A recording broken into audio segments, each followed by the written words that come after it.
Ini kita label dia macam mana. Ni kalau lukis, ini 1, ni 2, ni 3, ni 4, ini 5. Boleh? Sama ada sini A ataupun W, situ B, situ C. Belajar untuk buat benda ni. Ya, daripada duk tengok cat hari-hari, belajar untuk tengok 3 bulan sekali. Ya.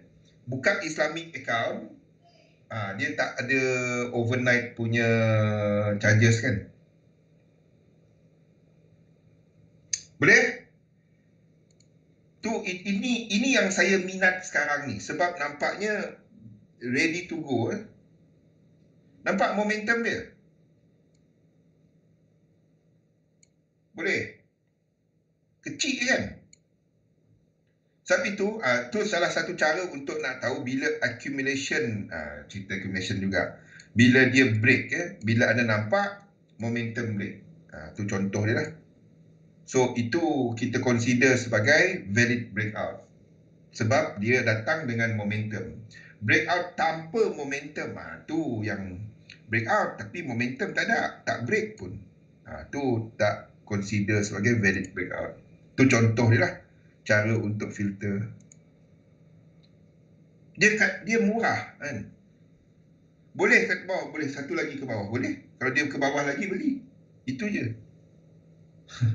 Anda sedang masuk benda harga $5 kan. Bukannya masuk harga. Anda faham tak bila anda tengok New Zealand dollar ni contoh 0.622. Okey, kita ambil lah 0.620. Contoh okey. NZD kepada US dollar. Bila anda beli satu lot, anda sebenarnya perlu duit berapa? Anda buy contohnya. Buy pada harga 62 sen. Satu lot ini 100,000 unit. Anda beli 62 sen, $1. Jadi kalau anda beli satu lot, anda beli berapa sebenarnya? 1, 2, 3, 4, 5. Anda perlukan 62,000. Kalau anda tak pakai leverage, dia pergi kosong baru tak ada. Faham tak? Forex ni mahal. Kan? Oh, tekan satu lot, entah kan. Lepas tu tak ada account dah. Anda sebenarnya memerlukan, kalau tak ada ni, 62,000. Stop out level XM 20%. Anda kena tambah 20% lagi supaya dia tak stop out. Itu harga anda bayar dekat ni sebenarnya. Tapi kita gunakan leverage. Anda guna leverage. Sebab itu tiba-tiba tak ada account kan. Stop loss jauh kan. Stop loss tak payah. Habis. Kalau tak nak stop loss, letak 62,000 campur 20%. Itu harga dia. Satu lot. Faham tak? Saya sedang cerita sekarang ni benda macam ni. Yang harga dia $5. No doubt anda sedang beli, mungkin anda belajar untuk CFDs. Okey, kalau anda ada share account dekat XM, anda boleh beli satu unit. Satu unit harga dia $5. Faham tak? Anda beli satu unit je, satu share. Satu share ni ada dekat XM.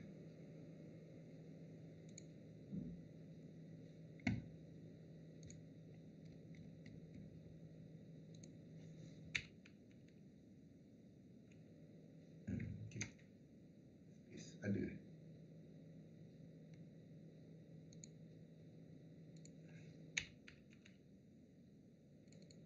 Okey.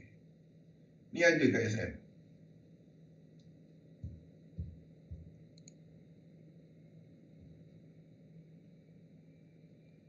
Harga bawah dia $5.07.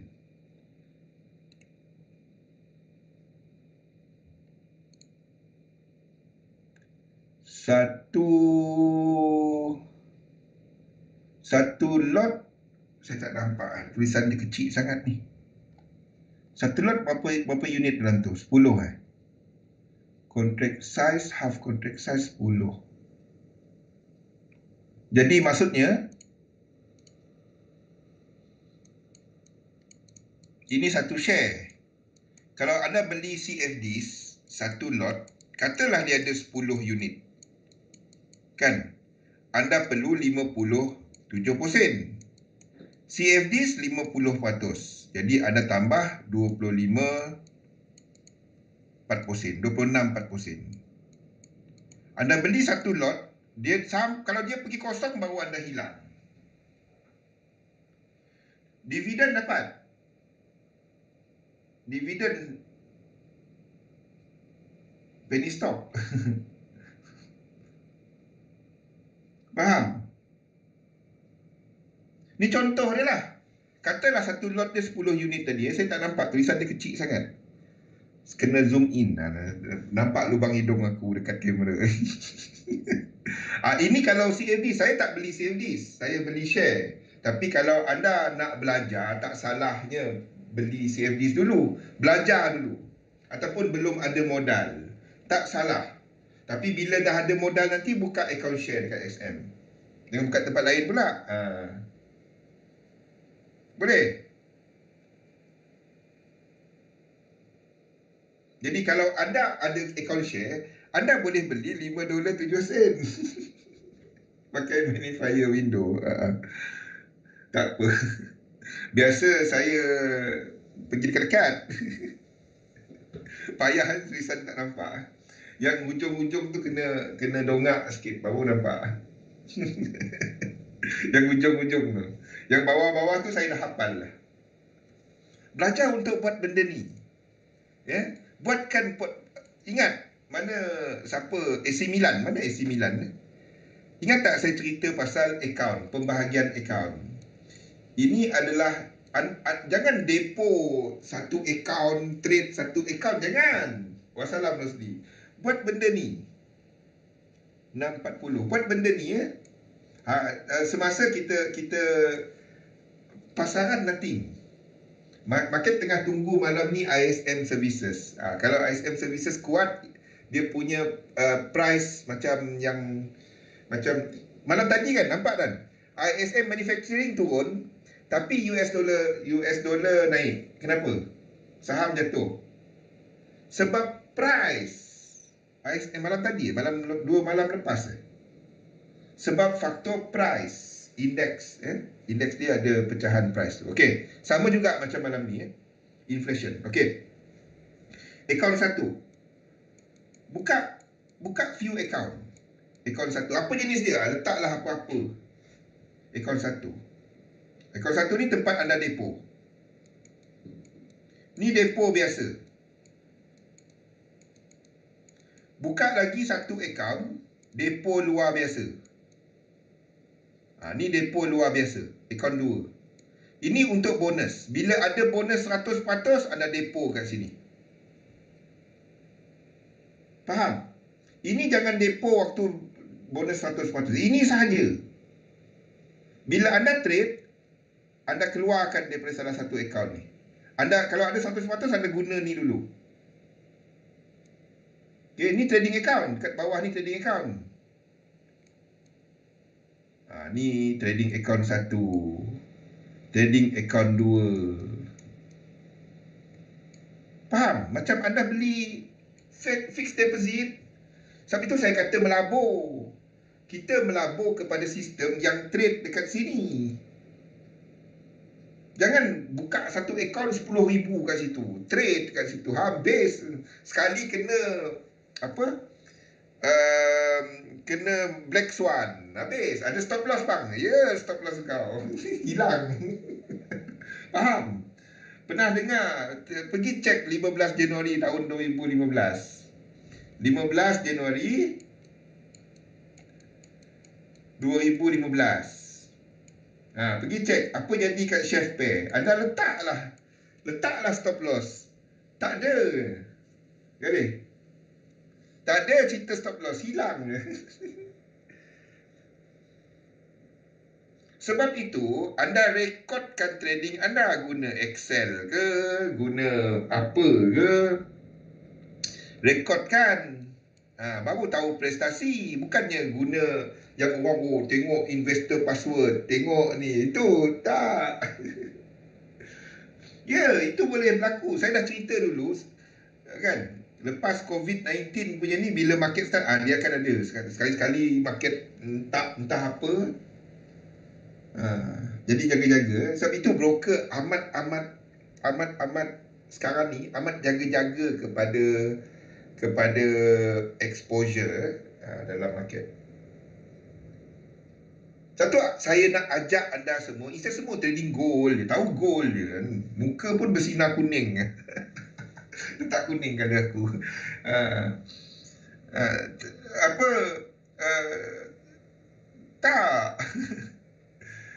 Trade lain, trade yang apa, pelbagai kan, diversify. Boleh anda nak trade gold, tapi ada yang lagi murah. Macam Barrick tadi, berapa harga dia? Gold berapa harga dia? Faham? Anda trade dekat sini, kalau ada profit jangan masuk kat dalam atas ni. Anda buat satu account yang anda gunakan untuk withdrawal. Faham? Alah, AC Milan, wassalam. Kita dah cerita account 1, account 2 ni. Jangan. Jadi bila anda trade, baru anda internal transfer. Bila ada yang 100%, anda guna yang sini dulu. Ya, pastikan dalam ni kosong. Tak ada ni, anda masukkan. Kan? Masukkan. Bila anda withdraw dari sini, bonus anda akan ikut percentage. Faham? Kalau anda internal transfer 100 contohnya, ya. Dalam tu ada bonus 100. Jadi semua sekali kita punya ni adalah 200 margin. Okey. Anda trade, untung 100. Profit ada 100. Jadi jumlah dia adalah 300 contohnya. Anda keluarkan, ingat ya, anda punya ni tadi adalah 100 ya, bonus. Anda keluarkan daripada sini 50 contohnya. 50 akan tolak ke sini.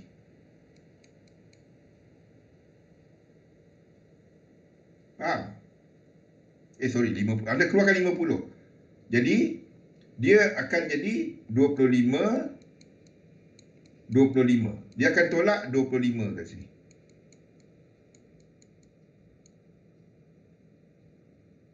Tak, bonus ikut.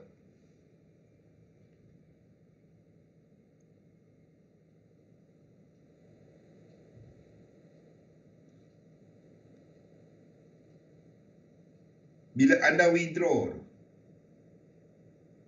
bonus tak hilang. Kalau anda withdraw, baru bonus hilang. Buat banyak, bukan buat 3 je, buat banyak. Dia bagi 10, buat 10. Yang dalam ni jangan pergi compound pula.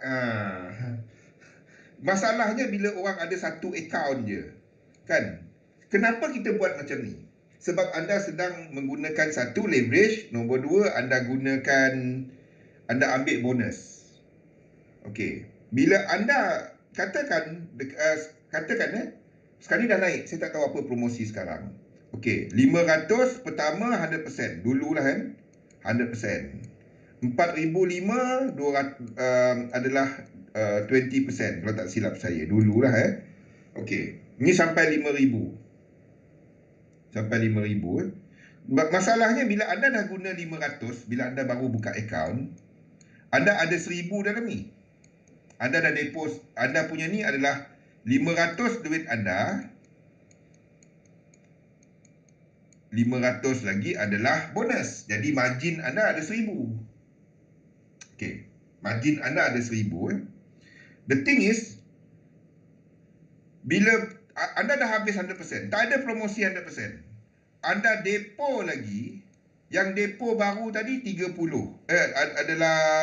Adalah 100. Dia punya bonus 20%. Jadi dalam ni jadi 120. Dia dah kacau 100% ni. 1,000 campur 120. Jadi sini jadi 1120. Dia tak jadi 100%. Satu, pisahkan akaun untuk 100% bonus, pisahkan akaun untuk yang bukan 100%. Cuma apa, depo yang 100% ni bila ada bonus saja.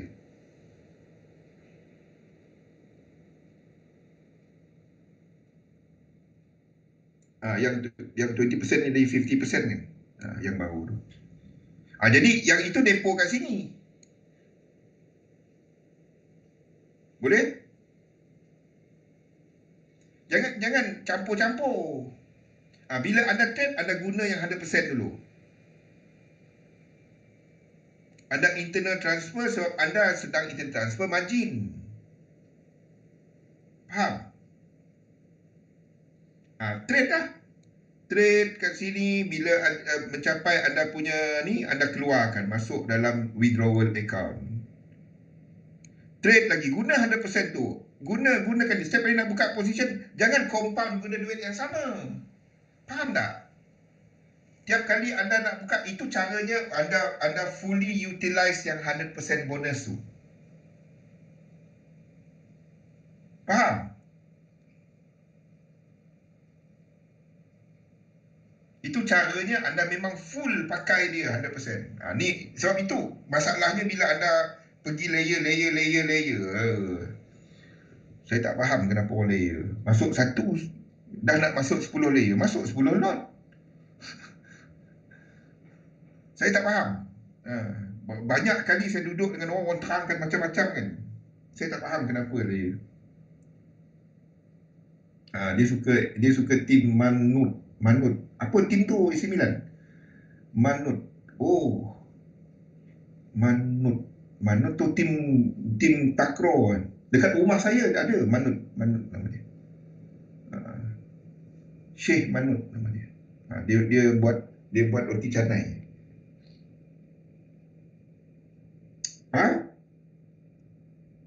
Boleh? Jangan ambil bonus ni tak tahu cara nak guna dia. Tu cara anda fully utilize dia. Okey. Faham apa yang kita lihat? Bukannya ni, bukan. Tengok ini. Barrick. Mana pergi Barrick, dah hilang dah pula dia.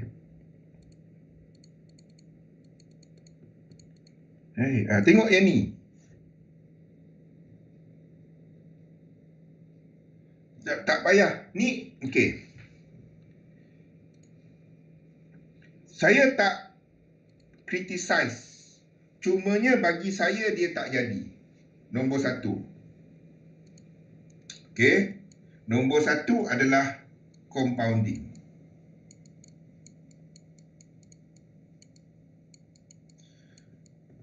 Instead of compounding, anda try pergi cari something kita panggil pyramid.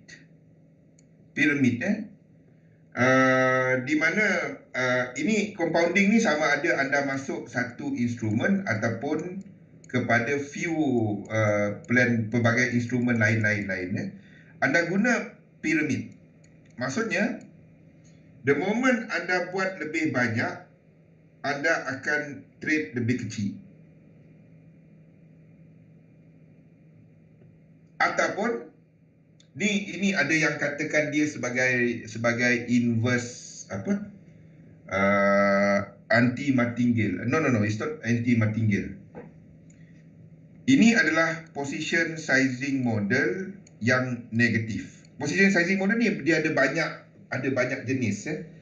Satu lagi position sizing model yang positif.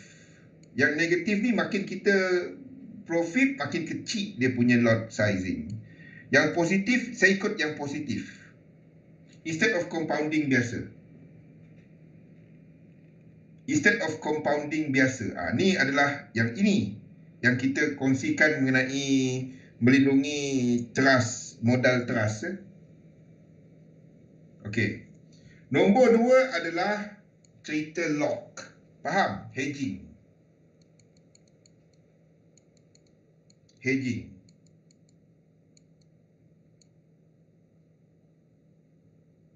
Saya gunakan benda ni. Ini yang ada dalam slide. Ajar lot size lot. Ingat AC Milan, kita ceritakan apa itu? Saya tak pakai kaedah tu. Idea dia macam ni. Fahamkan mengenai trend. Bila kita ada trend, anda berjaya masuk kat sini, katalah, memang betul dia pergi. Semakin anda ke atas, trend tu nombor 1, dia menuju kepada resistance. Nombor 2, momentum dia, selepas yang move ketiga ni, momentum dia mula menurun. Kenapa? Daripada sudut logik, anda fikir logik, kenapa anda masuk makin besar ke atas? Faham tak, Jo? Daripada sudut logik, benda tu logik je. Sepatutnya yang besar dia kat bawah. Ni adalah benda ni. Itu piramid. Ini sesuai untuk satu instrumen.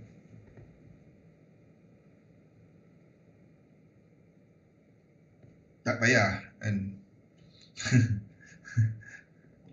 Itu sesuai kalau anda trading satu instrumen. But kalau anda melihat kepada portfolio, bila prestasi dan anda trade pelbagai instrumen, ini sesuai untuk yang ini. Confirm meninggal. Faham? Okey, ada masa. Di mana kita kepada trade plan yang baru, kepada prestasi, expectancy system. Sistem punya performance. Lagi bagus engkau trade, kenapa engkau masuk lagi kecil? Tu je.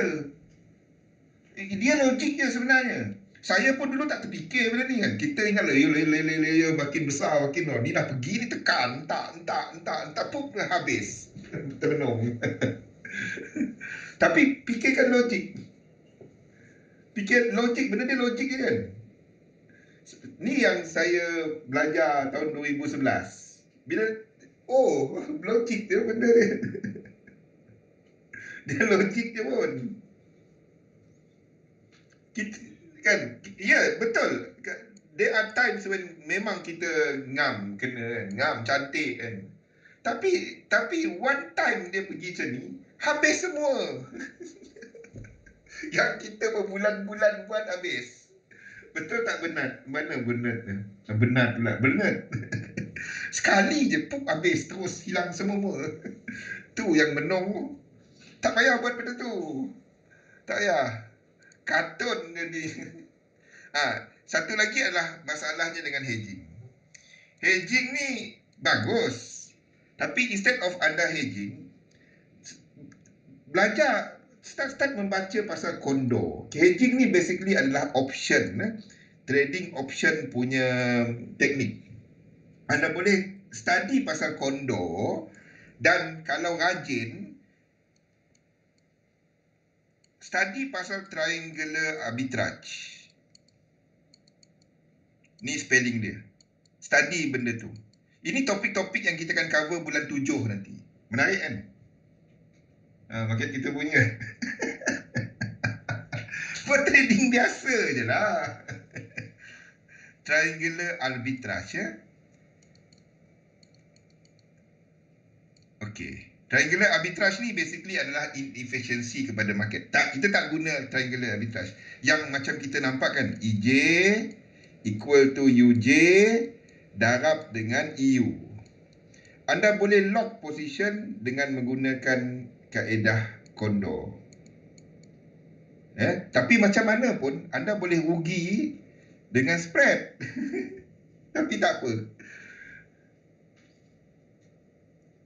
Candle jadi lain macam. Saya cari news tak ada apa-apa pula. Candle dia lain. Itu saya tak tahu.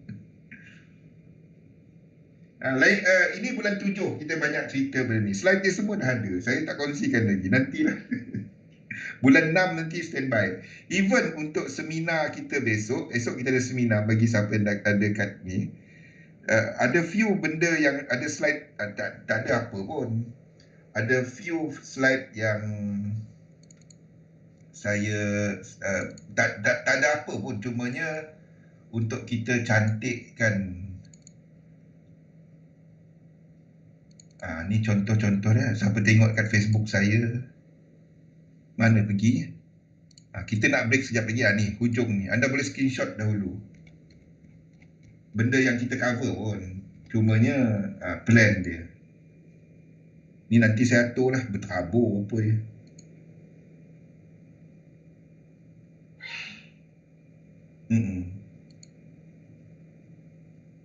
Index trending ke atas, kita ada incomplete structure. YNP ke atas, trade index. Kalau EJ pun ada structure tidak lengkap, ada bonus dia. Trade YNP juga untuk long. Tapi ada sedang trade benda yang sama. Kalau UJ ke bawah, indeks ke atas, then anda tunggulah. Kalau indeks, trade index. Kalau YNP tadi ada structure tidak lengkap, then anda tunggu dia sampai support untuk trading dia. Benda ni ya. Kalau tak ada structure tak lengkap, jangan trade index. Tapi kalau YNP ada incomplete structure, trade YNP. Dan sebaliknya untuk short. Itu je. Itu benda logik je pun yang kita cover hari-hari kan. Time frame berapa? M1 boleh, yearly boleh. Anda trade time frame berapa? Boleh? Structure. Sebab itu cuma jeling bila ada breakout. Tak ada breakout, jangan jeling. Okey, kita break dahulu. Kita sambung kepada topik kita, iaitu kepada benda tu tadi. Momentum pasaran dan lain-lain selepas ni. Dan ada soalan daripada Yus mengenai fundamental pasaran. Jadi itu kita cover lepas ni. Assalamualaikum warahmatullahi wabarakatuh. Kita break sekejap.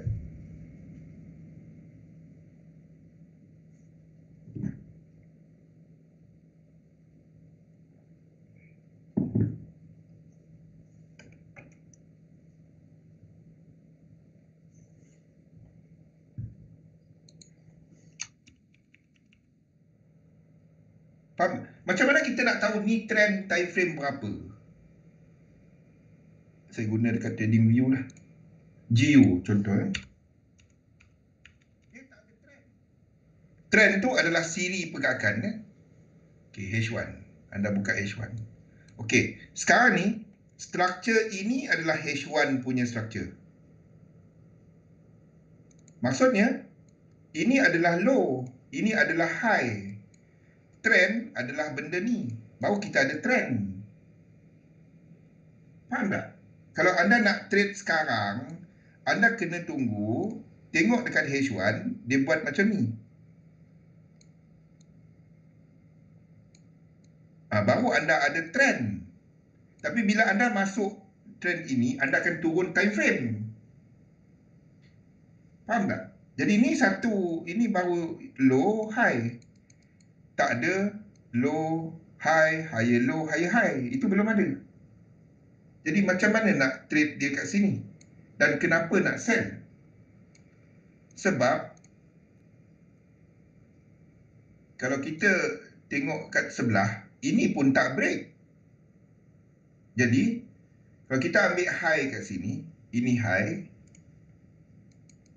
ini low, ini belum lagi dikatakan sebagai lower high. Biarpun dia tak break, sebab ini tak break. Kalau dia break, then anda ada downtrend. Itu pun ambil Fibonacci, ini dekat nak sampai 100%. Jadi ini totally sideways market. Jadi ini tak ada dalam book saya. Hala tuju dia, kalau tanya saya semasa ke atas, mungkin dia akan buat correction lekuk 2. Mesti bilang. Jadi sekarang ni tak ada trend. Besar dia H1 adalah sideways. Sebabnya seperti saya sebut tadi lah, tandakan low, high dalam struktur bandingan struktur semasa. Itu low high anda. Higher low tak ada, higher high tak ada, ni sideway. Faham? Jadi kenapa trade market sideway? Payah tau. Trade market trending. Tu maksud trend is your friend. Kecuali anda ada teknik anda lah. Sini adalah kalau nak trade sideway 1/3, 1/3. Faham? Kalau tanya saya, daripada sudut sideway market, ini ke atas. Correction possible untuk dia sampai 1/3 yang ini. Ini kenapa 1/3? Sebab anda punya risk reward. Tu risk reward lah, 1-2. Tapi totally this market saya tak minat. Ni chart apa ni sis copy, okey. Jangan saya padam chart lain dah. Okey. Jadi dan kita jangkakan untuk US dollar mula melemah dan lain-lain dollar pair mula mengukuh. AUD mula mengukuh, GU mula mengukuh, U-Share mula jatuh. Ni possible untuk buat 45. So itu tak dapat dinafikan. One more high sebelum dia jatuh balik. Tu possible. Itu banyak yang disebut oleh retail trader AC Milan. Masalahnya 90% lebih gagal. Faham AC Milan? Anda boleh tanya anda punya account manager dekat XM. Bila ramai orang perkataan biasa guna MCM? Bila market trending. Trader dia trade trend. Kenapa bila trending trader rugi? Sebab benda sama, trading sideway market. Bila breakout, tak apa, nanti dia balik. Sebab sebelum ni saya betul dalam range ini. Tu masalah. Saya jujur saya beritahu. Ramai orang depo bila market breakout. Sebab habis. Dia tadi berjaya kat sini untuk buy. Ni sell, buy, sell, buy, sell balik, breakout, tak apa. Tadi 2 kali, 3 kali aku dah betul. Aku akan betul. Tu masalahnya. Dia tak akan, dia akan pegang ni. Nanti dia masuk lagi. Sekali price tu pergi, habis. Pernah buat? Kalau anda tak pernah buat, saya pernah buat. Faham? Trade trending market. Kita gunakan sideway untuk cari bila correction berlaku. Seriously, anda baca mana-mana buku pun pasal trading, always menceritakan pasal trending market. Masalahnya trend tak sentiasa ada. Jujur saya beritahu, kalau nak saya dah dalam market sejak 97. Trading 99 saya gunakan technical. Macam-macam dah cerita. Sideway market, contrarian, trending, apa-apalah. Personally, saya cuma nampak yang cycle yang kita boleh trade. Kalau tanya saya lah, market type cycle, maksudnya cycling market. Cycling market dan membentuk ke atas. Market yang terlalu trending pula tak dapat nak masuk. Itu personally saya lah. Tapi mungkin anda jumpa benda lain lah. Okay. Now, rasanya tak ada apa-apa yang ni. Chart semua ada dekat Dropbox seperti biasa. Siapa tak tahu lagi, anda boleh tengok dekat Facebook saya, dekat mana-mana lah saya punya social media. Ada link tree tu, anda boleh tengok. Masukkan Discord. Dan di situ boleh download.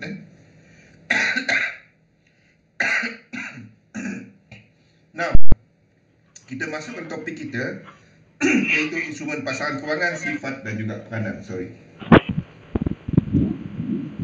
Jujur saya bagi tahu AC Milan. Dan kalau anda di broker, anda akan nampak benda ni. The moment market break, trend berlaku, ramai trader habis.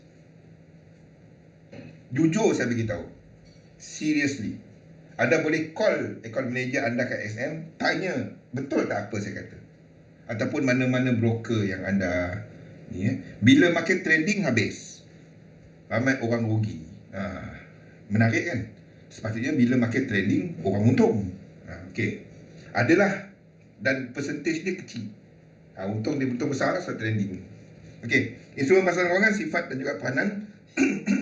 Analisa market 4. Fundamental, sentimen, analisa intermarket, technical. Okey, kita buka slide lama saya, iaitu mengenai pembentukan compelling market model. Apa itu compelling market model? Compelling market model ni adalah kita, macam mana kita nak faham market. In other words, macam mana kita nak baca market, memahami apa yang berlaku dalam market. Biasa. Okey, basic dia, harga bergerak disebabkan oleh demand dan supply. Itu je. Makin ramai orang nak, harga naik. Makin banyak barang tu, harga turun. Itu je. Apa-apa pun, tak kisah durian ke, euro ke, dolar ke, apa ke, sama je. Okey, gold ke, silver ke, sama je. Supply dengan demand dalam pasaran kewangan ni dipengaruhi oleh banyak benda. Sorry, ni sebab itu saya tak gunakan slide ni, dan kita punya logo pun logo lama kat bawah tu. Saya nak translate dia masalah je ni. Satu, saya tak guna benda ni lah. Okay, supply dipengaruhi oleh balance of payment, politik. Ni benda-benda dia, supply demand ni dipengaruhi oleh banyak benda. Banyak benda lah. Masalahnya market tengok mana satu. Market tengok semua benda. Everything is factored in dalam price. Price tu dah menggambarkan segalanya. Tu technical analysis punya argument. Price efficient, price tu dah efficient, dah menunjukkan semua tu ada. Tak ada kat Discord. Ni slide tahun 2019. Sebelum kita tukar kepada bahasa Malaysia. Okey. Tak payah cerita benda ni. Kalau anda betul-betul nak buat analisa fundamental, ini 3 konsep dia. Purchasing power parity. Pernah dengar Big Mac Index? Big Mac tu sama je kat seluruh dunia ni kan. Cuma daging halal tak halal je. Dekat Singapura berapa harga dia, dekat Malaysia berapa harga dia. Tu Big Mac lah. Okey, tak apa. Fundamental Equilibrium Exchange Rate, FEER ni basically kalau negara satu tu berhutang banyak dengan negara lain, kadar faedah dia lebih rendah daripada negara satu tu, dia mata wang dia lebih rendah berbanding dengan lawan dia. Itu FEER. BEER ni ataupun Behavioral Equilibrium Exchange Rate, ada pelbagai mempengaruhi penilaian ataupun dia punya fair value. Economic variable in the past, CPI, apa semualah. Ini BEER. Tak apa, dengar je. Faham tak faham tak apa. Okey, zone fundamental mesti Dan dalam analisa fundamental, kita nak cari penilaian intrinsic, intrinsic value. Okey, nak baca market, basic dia benda ini. Nak baca market, basic dia benda ni. Kita ada 3 faktor. Simple. Iaitu yang pertama adalah liquidity, kecairan. Ini adalah fundamental. Ini asas kepada segala-galanya yang dibuat dalam pasaran. Nak beli, ada orang jual. Nak jual, ada orang beli. Itu kecairan. Okey, ini adalah fundamental. Ini asas segala-galanya. Apa yang mempengaruhi kecairan pasaran?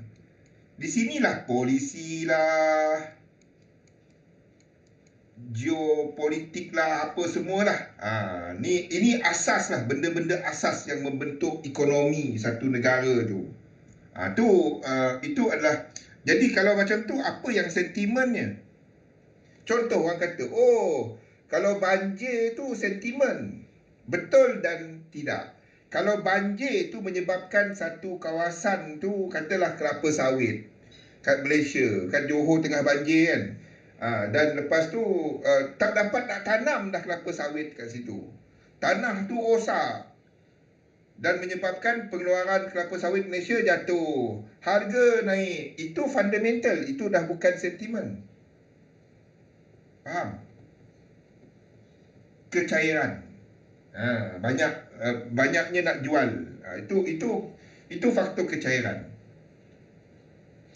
Yang kedua pula adalah sentimen. Ni fundamental.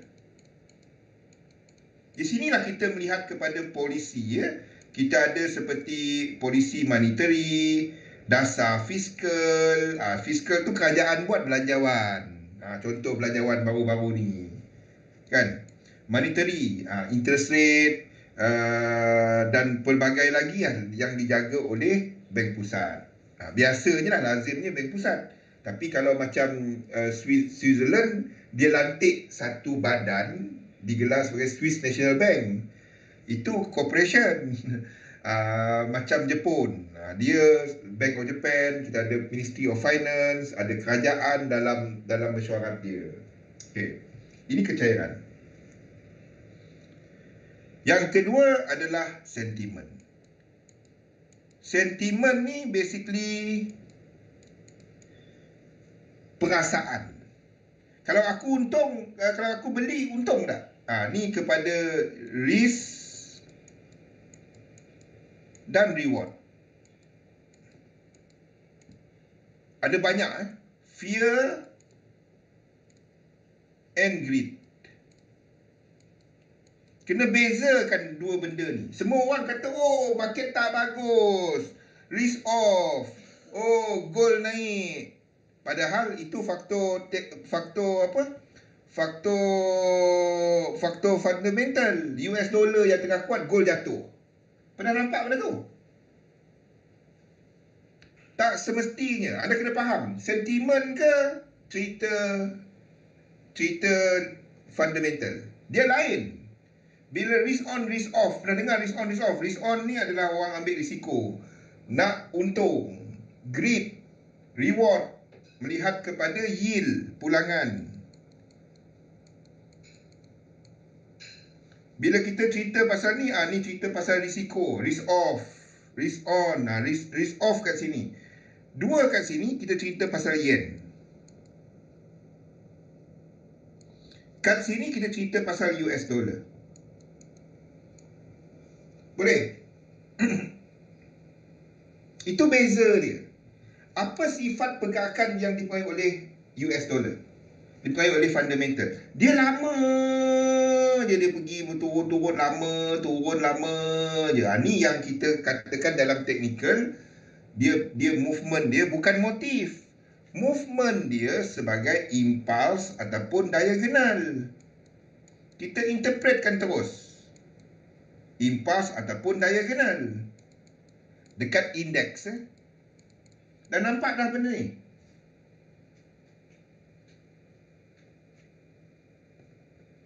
Okey, kalau yen sifatnya trending. Sebab kita bercakap mengenai perasaan, beli, ramai-ramai masuk, dah lambat ni masuk. Semua tu lekuk 3. Ni adalah bilanya kita menjagakan pergerakan motif dekat indeks. Boleh? Itu beza dua ni. Itulah beza dia. Kita interpretkan dia dekat chart. Itulah kekuatan sistem market dynamic. Sebab apa juga yang berlaku fundamental ke sentimen. Sebab tu orang tanya saya, news ni suka hati lah, saya tak peduli. Saya tengok chart. Nampak tak Jo? Kalau saya nampak dolar tengah trending, tak ada lah risk on risk off nya. Itu cerita dolar. Tak ada, itu fundamental. Sebab itu bila orang kata indeks naik, yen pay kena naik. Tak. Kalau indeks naik, dia tak buat motif, dia buat diagonal, dia buat impulse biasa. Itu US dollar. Kita tengok UJ. UJ buat apa? Kita tengok dolar, trending ke tak? Sebab itu orang tanya kan saya ada pelbagai untuk news punya ni. Saya ada. Kita tengok chart je, kita tengok price buat apa kan? Tak ada pun. Tak ada apa kan? Dia tak ada. Nak macam mana? Contoh, kita tahu ini adalah pergerakan fundamental yang di sini. US 500. Contoh. Macam mana kita tahu ini adalah pergerakan fundamental? Dari sini. Dari sini ya. Dari bulan 3 ni. Dari bulan 3 ni. Dan ini adalah pergerakan fundamental. Sebab kalau kita tengok, saya nak buka ni, kalau kita tengok struktur dia, reset dia berlaku sini kan. Alah. Ini adalah bulan 3 lepas COVID-19. Impulse diagonal. Itu dia. Itu yang kita katakan kenapa kita jangka ini dollar dynamic, kenapa kita katakan itu yen dynamic. Jadi kita tengok struktur. Saya tak peduli news apa. Malam ni ada news nak buat apa. Entah. Kalau ada set up trade. Itu je. Sekati dia lah. Dia buat apa. Saya letak limit order. Saya tak duduk depan chart tunggu NFP. Dia buat apa. Nampak kat mana reset dia sini. Okey, ada tariklah FIBO. Kalau ada 1618 itu adalah ini. Kalau ada 1618 dan itu dolar, itu yen. Ini tak ada. Tak sampai 1618. Ini adalah movement dolar. Ini fundamental. Kita cerita benda ni, Rosli, sebelum sini. Banyak kali kita cerita benda ni kan. Itu bukan dolar dynamic. Itu bukan yen dynamic. Itu dolar dynamic. Sebab itu bila indeks naik ke atas, apa semua waktu ni, ada masanya yen pair jatuh kan. Ni dolar. Ini movement yang dipengaruhi oleh dolar. Dolar yang trending waktu ni. Dolar yang akan membentuk trend. Dolar yang akan membentuk trend. Kita tunggu je dolar akan bentuk trend. Yen pair naik tapi tak ada ni. Tak ada apa AUD/JPY. Tak ada 1618. Dia tak ada 1618. Dalam ni tak ada 1618. Tak ada. Kita ambil kat mana dia punya reset. Kenapa saya tak tahu? Inilah benda yang kita jumpa. Dia tak ada 1618. Reset dia ini. Dia tak ada 1618. Kita ambil belakang ni pun tak sampai. Tak ada. Biarpun indeks nampak trending bang, tak ada 1618.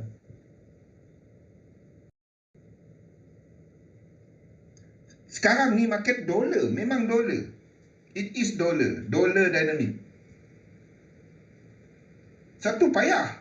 Kita tengah tunggu kalau kat sini buat lekuk 3. Then kita ada trend.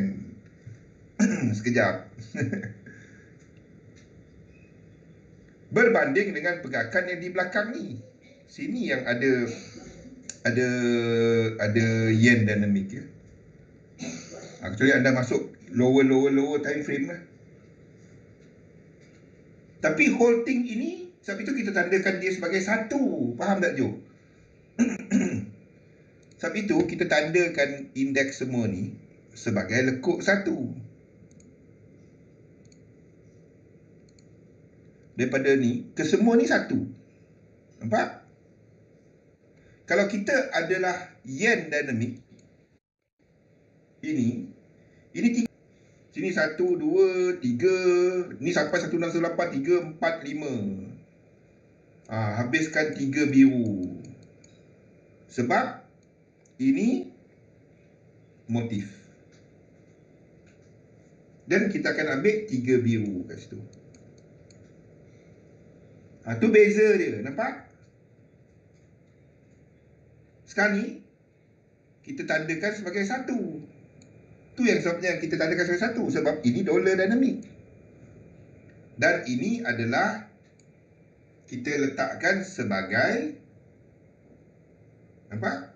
Kita letakkan sebagai impulse ataupun even diagonal. Ini impulse. Tak ada 1618.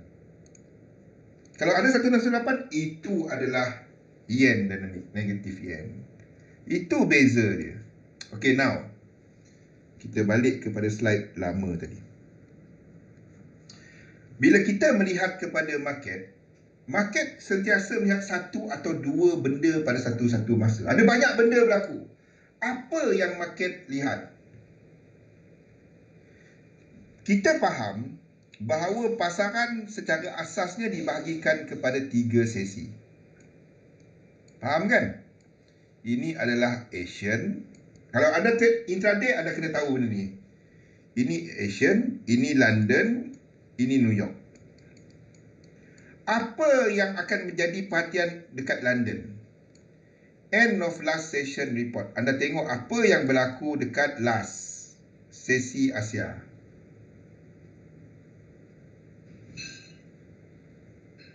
Dan apa yang akan dalam kalender sesi London. Ni kalau anda rajin lah, saya dalam ekonomi kalender dia. Saya tak peduli benda ni, tapi kalau nak tahulah, anda boleh subscribe kepada, contohnya kepada Reuters punya feed. Anda boleh subscribe kepada banyak benda lah nak tengok end of last session report ni. Ada banyak. Secara percuma pun banyak. Okey. Bila kita nak faham kepada data, market data ni basically dia sedang menggambarkan kitaran ekonomi. Kitaran ekonomi ni basically kepada 4 ya. Yang pertama adalah recovery dalam pasaran. Okey. Lepas tu kita ada expansion, makin naik. Lepas tu slow down. Tu yang 5 lekuk. Nampak? Itu yang alien jumpa. Menggambarkan ekonomi. 1, 2, 3, 4, 5. Slow down. Kalau ada momentum dia, kita akan nampak kepada, kalau expansion ni berlaku dengan laju, lekuk 5 cuma adalah extension kepada 3. Dalam modern day, orang cuma tanda 3. Tapi tak apa. Itu debate dalam cycle teori ya. Jadi early recovery, kita akan nampak leading indicator. Apa leading indicator ni? Inventory makin turun sebab banyak penghasilan barangan. Stok lebih laju movement dia daripada bond. Dan consumer confidence, industrial production, ISM, PMI tinggi. Expansion, interest rate mula naik. Consumer nampak interest rate naik, mula turun dia punya confidence. Industrial production mula turun. Stok masih lagi kuat. Kita kat mana sekarang ni? Faham? Itu lekuk 3. Lekuk 5, expansion, slow down. Leading indicator mula jatuh. PMI, ISM mula jatuh. Consumer confidence makin teruk. Bond makin naik, yield mula jatuh. Recession, unemployment naik. Negatif GDP, bond lebih tinggi permintaan berbanding dengan stok. Okey. Now kita lihat kepada data. Data basically this, kalau anda perasan, dulu-dulu kalau NFP, zaman saya dulu-dululah mula kenal currency ya. Kalau dulu NFP setakat 200-150 pip tu memang makan dia. Kalau data apa-apa kan, data news kalau merah je, kalau color dekat situ merah je, setakat 100 pip tu jalan lah dulu. Sebab dulu tak banyak benda ni. Faham? Tak banyak benda ni dulu. Jadi orang cuba tunggu, oh betul ke ekonomi naik? Betul ke inflasi naik? Orang tunggu data tu. Government punya data keluar tu jalan. Semua orang trade, semua orang masuk. Oh tak betul, ni tak betul. Aku keluar position aku, cari position baru. Tu siapa yang beli retail. Tapi tak apa. Itu data. Dulu-dulu. Apakah data-data dalam polisi yang boleh polisi? Anda kena tengok dekat bank pusat, dia keluarkan benda-benda ni. Dia keluarkan benda-benda ni lah. Dia keluarkan benda-benda ni. Bagi US, GDP, unemployment rate, PCE, core PCE. Ni data-data yang mempengaruhi polisi FOMC. Dia bagi tahu kat situ. Bukan saya bagi tahu. Of course, data-data ni ada anak dia. Faham? Data-data ni ada anak dia. Correlated data, data berkaitan. Contohnya macam PCE tadi, ada data seperti CPI, PPI, ya. Dan untuk data-data ni, ada data leading dia, iaitu kepada contohnya macam ISM. ISM ni ada pecahan dia. Dia ada prices, dia ada employment. Itu adalah apa yang ada. Kita sekarang ni pun ada weekly jobless claim. Tu adalah data-data weekly. Sebab itu data sekarang ni tak macam dulu. Sebab orang dah trade dah dia. Kalau macam ni, oh patutnya ini harga US dollar, ini harga saham. Jadi apa yang dimaksudkan dengan timeline dekat situ, survey ni basically dibuat awal. Ni sekarang. Ini sekarang. Okey? Survey ni macam conference board survey, macam University of Michigan, PMI, ISM, itu semua survey. Itu data awal. Anda nak tahu ekonomi sekarang, bukan tengok GDP. GDP itu 3 bulan belakang. Jadi 3 bulan. Faham? Malam tadi anda ada data GDP Kanada kan? GDP Kanada. Mana GDP Kanada? Mata saya tak nampak. Malam tadi ni. Kanada, hari Selasa. Tengok, dia tulis month on month. Anda tahu tak month on month bila tu? Tekan kat sini. Ini 60 hari selepas. 3 bulan punya data. 2 bulan lepas. Yang month on month dekat sini, ini keluar bulan 2. Hujung bulan 2. Kalau 60 hari, ni bulan 12. Ni bulan 12. Ekonomi Kanada jatuh pada bulan 12.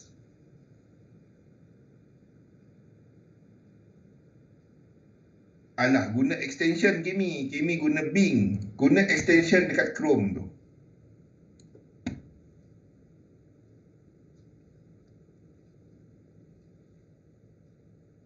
Guna extension dekat Chrome. Boleh juga. Tapi Bing pun adalah sama. Jadi kalau anda nak tanya GDP, itu adalah data yang terkemudian. Depending. Kalau anda ekonomis, kalau ini untuk ahli ekonomi, dia orang akan membahagikan data kepada mana timeline dia. Oh, saya dah buang slide tu.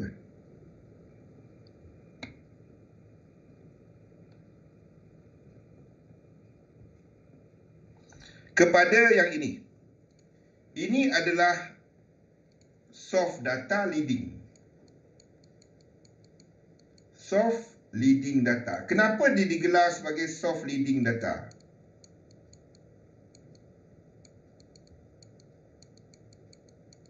Soft leading data. Biasanya dalam survey ni dia bukan ambil actual figure. Dia tanya orang tu. Anda daripada 1 sampai 10, anda puas hati dengan dengan harga sekarang ni okey tak? Orang kata 10. Dia bukan hard data. Ini adalah leading. Faham? Macam anda isi survey, faham Yus? 1 sampai 10, anda rasa harga coklat angin mahal tak? Coklat angin. Aku lapar ni.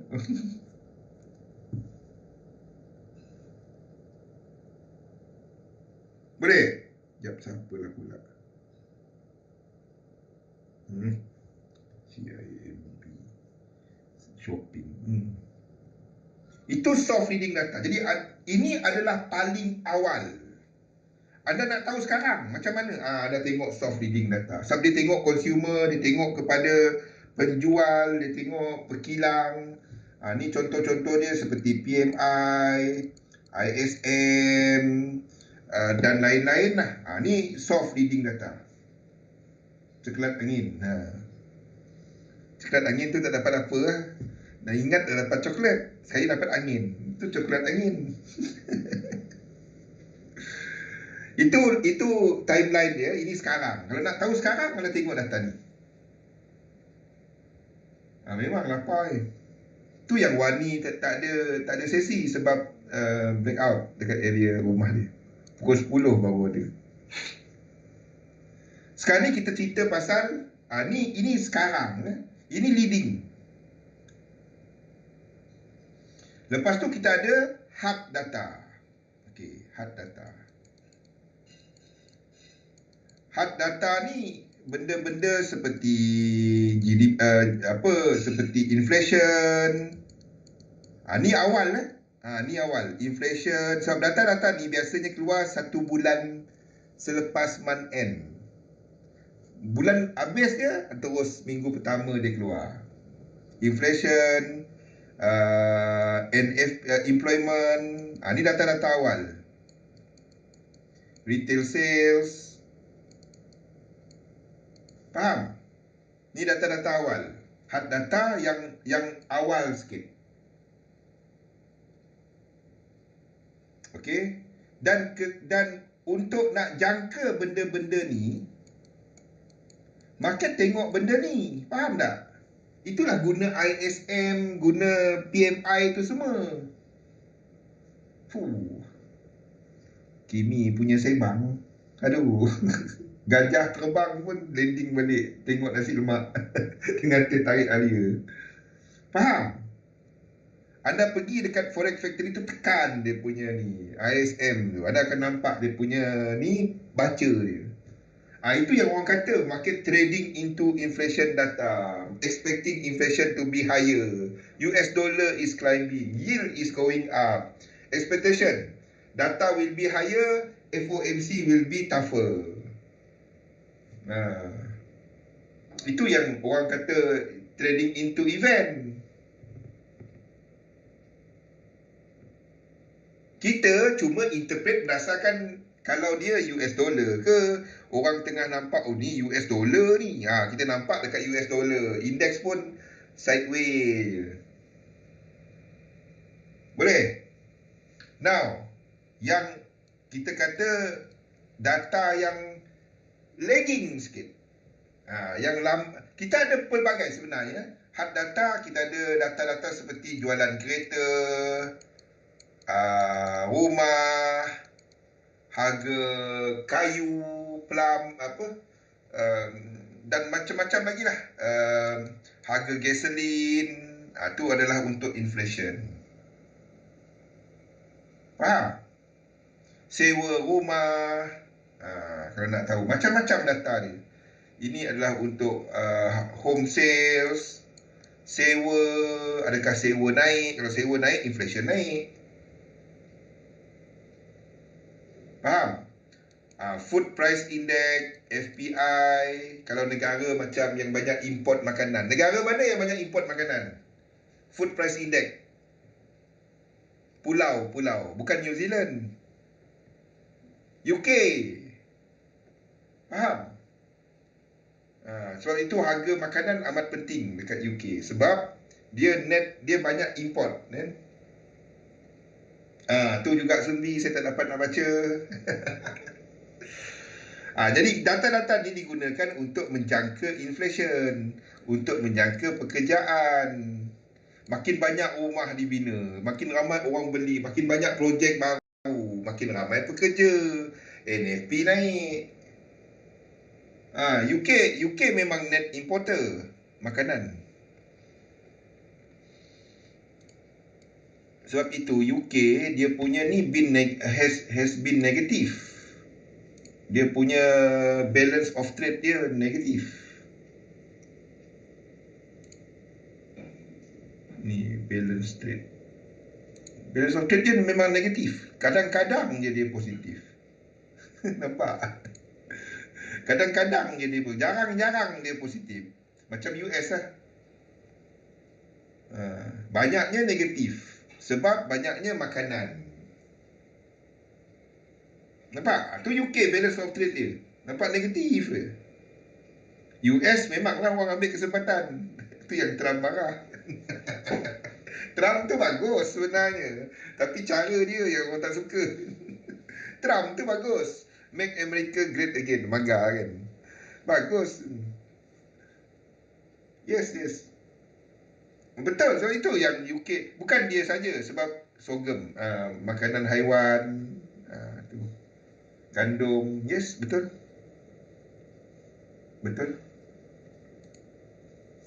Okay, now.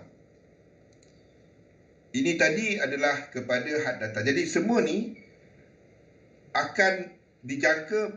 Ini yang orang trade.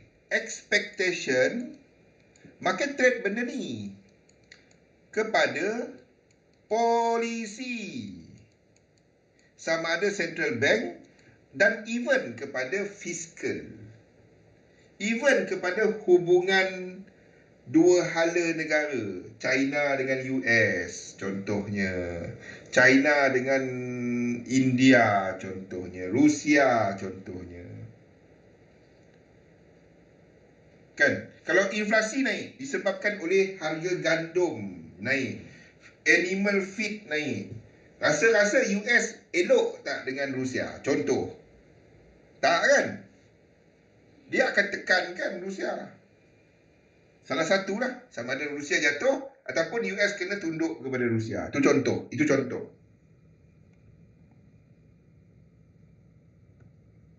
Faham? Inilah timeline dia. Dari mana? Jadi kalau nak trade di sini bila data ni keluar. Bukannya tengok CPI naik, CPI turun. Tak. Orang trade yang ini. Kecuali data ni lari daripada survey. Dan baru anda ada reversal ataupun correction yang habis. Kita interpret semua cerita ni dekat data, dekat chart. Bukannya saya lihat benda-benda ni. Cumanya saya tak gunakan dia untuk trade. Berapa persen inflation menyebabkan euro US dollar jatuh? Tak dapat nak jawab kan? Itulah benda ni tadi. Itu yang yang teori ini tadi. Dia akan bagikan berapa percentage untuk inflation menyumbang kepada berapa persen move. Ada orang yang device benda ni semua. Tapi saya tak faham pakai dia. Sekejap tukar. Ini yang orang buat, yang dia gunakan black box tu. Dia masukkan parameter berapa banyak ni mempengaruhi pergerakan. Tapi amat kompleks. Dia orang pun guna AI lah. Faham? Dalam pasaran ni, dalam dunia ni ada 3 pihak. Kerajaan bertanggungjawab kepada dasar fiskal, membahagikan perolehan yang diperolehi daripada cukai dan juga fee. Yang paling penting kepada kerajaan adalah confident, orang yakin kepada dia. Dan kerajaan sepatutnya, orang yang pegang kerajaan sepatutnya apa? Tak boleh kaya. Batuk sekejap. Yang kedua adalah central bank. Dalam ekonomi 3 pihak yang akan bertindih. Dia punya apa yang seorang buat akan mengaruhi yang lain. Kita jadikan semua ni dalam market dynamic. Saya ambil semua ni, saya kaji semua ni, saya letakkan dalam market dynamic. Kita nampak dekat chart. Kalau terdapat perubahan dekat sini, dan itu US dollar. Kalau terdapat perubahan dekat sini, itu yen. Nampak? Rishi Sunak dia memang kaya, tu lain. Dia memang kaya. Dia salah seorang daripada yang terkaya. Dia kaya daripada King Edward. Okey, central bank policy, supply of credit, stability. Itu kerja central bank. Ni yang pening ni. Sini yang sepatutnya kaya ataupun miskin. Dia orang yang creator of wealth. Ini konsep free market. Itu sepatutnya lah. Masalahnya, ni yang bertindih ni. Ini pun kadang-kadang bertindih. Dia orang pun ada trade dalam market. Masa Jerome Powell dengan Mami Yellen tu banyak cerita kalau anda rajin baca. Okey.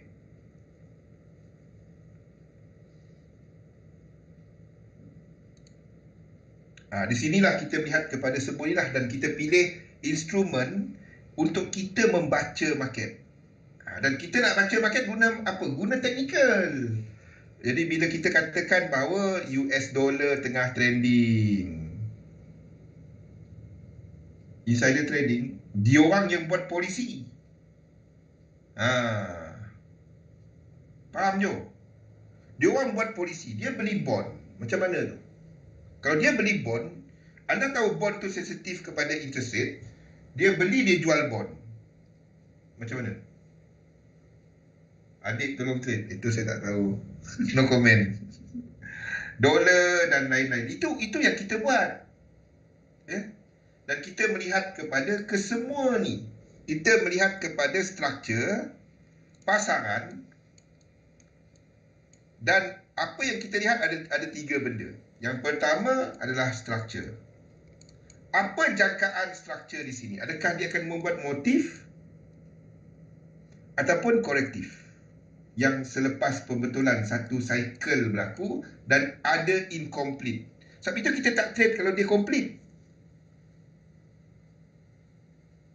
Kalau dia 5 dan 3, diikuti oleh 5 lagi. Kalau dia dah complete, dia boleh turun. Kalau dia incomplete, kita tengok apa sebenarnya struktur besar dia. Jadi yang pertama struktur, kita kaitkan dengan FIBO. Jadi kalau kita ada benda macam ni, dekat je. Lepas tu ini kita jangka lekuk 3. Ni 1, ni 2. Lekuk 3 kena sampai 100. Paling kurang dalam analisa kan. Ni 2 dalam. Ni 1, 2. Dan kat sini, kalau kita nak trade, kita jangka apa bentuk dia. Dia kena buat motif ke ataupun apa. Inilah benda-benda dia. Kalau dia nak buat motif, kita jangka ada momentum. Kalau indeks buat benda ni dan ada break, then itulah negatif yen dynamic. Kita tengok dollar pair, kita tengok yen, kita tengok kepada indeks, kita tengok kepada yen. Inilah benda-benda dia. Kita identify dia punya cycle menerusi momentum. Bila dia buat pullback, kita tunggu kepada faktor masa. 5 minit lagi, okey.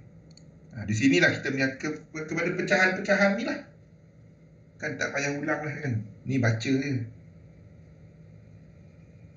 Okey. Yang kompleksnya adalah US dollar. US dollar negatif, US dollar positif dan terbahagi kepada 3 lagi. Iaitu Songsang. Di mana Songsang ni kita lihat kepada UJ. Bila kita cerita dolar, kita cerita pasal UJ. Kecuali dinamik silangan. Kita cerita pasal UJ. Bila kita bercakap mengenai asasnya, UJ tak sama pergerakan dengan dollar pair yang lain. UJ jatuh, dollar pair yang lain naik. Dan itu negatif dollar. Kalau UJ jatuh lebih jauh daripada dollar pair ke atas, lebih laju dia dollar pair naik atas, EU naik ke atas, UJ jatuh bersuk, kan? UJ jatuh bersuk, yen pair boleh sideways ke bawah. Faham?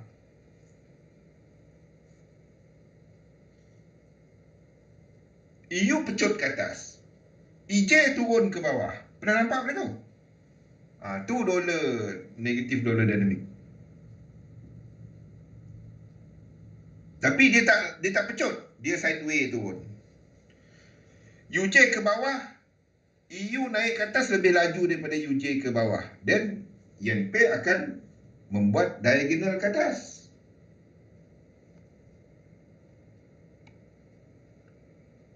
Songsang UJ tak sama dengan yen pair yang lain. Ini dengan dolar, ni songsang. UJ ke bawah, yen pair lain ke atas. Itu songsang. Dan seterusnya mendata, UJ sideways, tak ke mana. Tak ada buat motif. Ni adalah mendata. Lepas tu silangan kita akan lihat kepada ini adalah masanya dolar berubah dinamik. Di sini kita melihat kepada crosses. Sekarang ni GAGN turun ke bawah. Dan seterusnya yang lain-lainnya. Kita dah habis masa dah sebenarnya. Ada 3 minit lagi. Kita definekanlah benda-benda tu yang kita, bila kita nak trade, berdasarkan apa yang kita nampak dekat chart. Adakah dolar buat apa, UJ ke atas. Anda buat checklist anda. Checklist 1. Bila anda tengok chart, indeks buat apa. Lepas tu ada tengok yen. Yen sama arah tak dengan ni. Lepas tu ada tengok DXY. Lepas tu ada tengok kepada dollar pair dan yen pair. Lepas tu last kali kepada crosses. Crosses sedang buat apa. Itu checklist anda. Kalau ni naik, UJ naik, dollar index tak ke mana, dollar pair naik, yen pair naik, dan itu yen dynamic. Buat checklist anda. Buat. Saya nak buat dia jadi ni pula, dia jadi spoon feed pula. Boleh? Okey.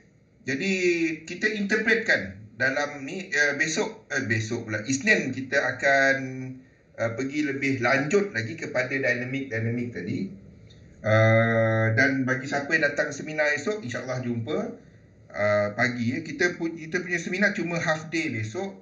Tapi saya tak dapat nak lepak kini. Kalau petang tak sempat, ada lunch dengan kita ada lunch tapi ada something else dengan management.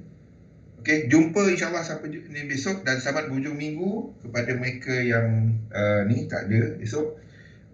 Dan Isnin kita sambung balik topik ni. Belum satu sistem, lagakan sistem anda. Jumpa lagi. Assalamualaikum warahmatullahi wabarakatuh. Jumpa lagi.